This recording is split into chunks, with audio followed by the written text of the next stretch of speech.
श्री स्वामी समर्थांचे अक्कलकोटमध्ये आगमन। अक्कलकोट हे एक छोटेसे गाव होते। श्री स्वामी समर्थ इसवी सन 1856 मधील अश्विन महिन्यात अक्कलकोटमध्ये बुधवार पेठेजवळ असलेल्या खंडोबा मंदिराच्या ओट्यावर येऊन बसले होते।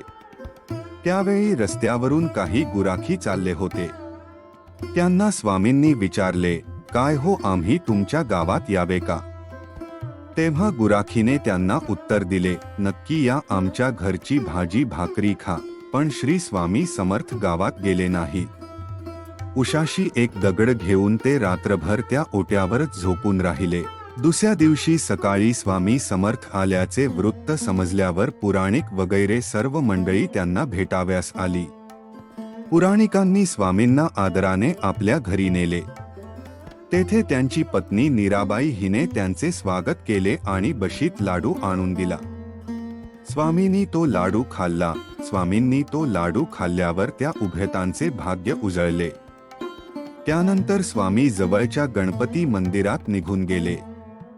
गणपती मंदिरातही स्वामींच्या दर्शनासाठी खूप गर्दी झाली। गावात एक साक्षात्कारी साधू आल्याचे वृत्त समजताच अक्कलकोटाचे मालोजीराजे आपल्या दाजीबा भोसले ह्या कारभायासह स्वामींच्या दर्शनास आले। मालोजीराजांनी स्वामींना नारळ आणि हार अर्पण करून अत्यादराने वंदन केले। तेव्हा स्वामींनी मालोजीराजांना स्वहस्ते श्रीफळ दिले आणि हार दाजीबा भोसले या कारभायाच्या गळ्यात घातला। स्वामींनी आपल्याजवळ असणारे कापाय म्हणजेच भगवी वस्त्र मालोजीराजांच्या अंगावर घातले। या कृतीने श्री स्वामींनी जणू राजांना आपल्या कृपेचे वस्त्र पांघरले। अशा या श्री स्वामींच्या कृपाप्रसादाने मालोजीराजे आणि दाजीबा भोसले धन्य झाले। त्यानंतर श्री स्वामी तेथून निघून नगरवेशीवर असलेल्या ओट्यावर जाऊन बसले। स्वामी 3 दिवस काहीही न खाता तिथे बसून होते। चौथ्या दिवशी अहमदअली नावाच्या रिसालदाराचे लक्ष त्यांच्याकडे वेधले गेले। रिसालदाराला स्वामींची चेष्टा करण्याची लहर आल्यावर त्याने स्वामींना विचारले, क्यों बाबाजी, हुक्का पीते हो?